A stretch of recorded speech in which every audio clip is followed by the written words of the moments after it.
আসসালামু আলাইকুম, সবাই কেমন আছেন? আশা করি ভালো আছেন। আমি অনেক ভালো আছি, আলহামদুলিল্লাহ। আমি আছি রমিতালি। আমাকে অনেকে বলতেছেন যে ভাইয়া, ফ্যামিলির জন্য আবেদন করছি কিন্তু ফ্যামিলি ভিসাটা আসতেছে না। আমার হৃদয় তো ভালো ভালো অবস্থা পাকা আসতেছে, ভালো অঙ্কে কাজ করতেছি, তো সৌজন্য আছে, কেন আসতেছে না? তো এটা হচ্ছে, আপনারা তো অনেকে জানেন না যে ইতালিতে নতুন একটা আইন পাশ হয়েছে যে আপনার সৌজন্য আছে, ভালো বেতনে কাজ করতেছেন, প্রতি মাসে 1,000 টাকা, 1200 টাকা, 1300 টাকা বস্তা পাক আসতেছে, তো আরো বেশিও আসতেছে, তারপরও ভিসা হচ্ছে না কেন? ইতালিতে যে আইনটা হয়েছে যে আপনার সবকিছু ঠিক থাকার পরেও আপনার রেসিডেন্ট কার্ড নতুন করছেন, 1 সপ্তাহ হয়েছে কিংবা 1 মাস হয়েছে কিংবা আপনার 1 বছর হয়ে গেছে রেসিডেন্ট কার্ড নতুন করছেন, তো এই ক্ষেত্রে মানে ওদিকে থেকে ভাবেও আপনাকে প্যারা দিচ্ছে যে এতদিন হয়ে গেছে, তোমার সবকিছু ঠিক আছে, বাসা আছে, কাজ আছে, সৌজন্য আছে, তো আমাকে কেন নিচ্ছ না? ভাবির একটা প্রশ্ন।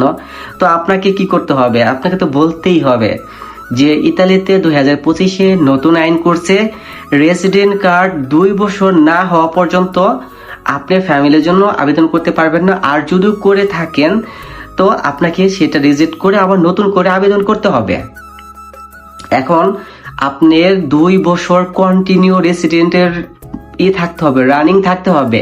এখন আপনার ধরেন 1 বছর হয়ে গেছে, তো আপনাকে আর 1 বছর অপেক্ষা করতেই হবে। এটা হচ্ছে বাধ্যতামূলক। তো আপনি যাই করেন, এখন যদি ফ্যামিলির জন্য আপনি আবেদন করেন তাহলে আপনার রেসিডেন্ট কার্ড 2 বছর থাকতে হবে। আর হচ্ছে কোড, বস্তুপাগা এন্ড সবকিছু তো আপনার আছেই। আর যদি ওইগুলা আপনি ডিপেন্ড করে হচ্ছে আপনার ওয়াইফের বাচ্চা কয়জন, একসাথে কয়জন আনতেছেন, তো এই ক্ষেত্রে ডিপেন্ড করবে আপনার হচ্ছে কোড হিসাবটা। তো এটা দেখা যায় আপনার যদি একটা বেবি থাকে তাহলে আপনার হচ্ছে 11,000, 11,500 টাকা হলে আনতে পারবেন। আর যদি কোনো বেবি না থাকে তাহলে 9,500 প্লাস 9,500 হলেই আপনি ইজিলি আনতে পারবেন। তো এটা হচ্ছে মূল বিষয়।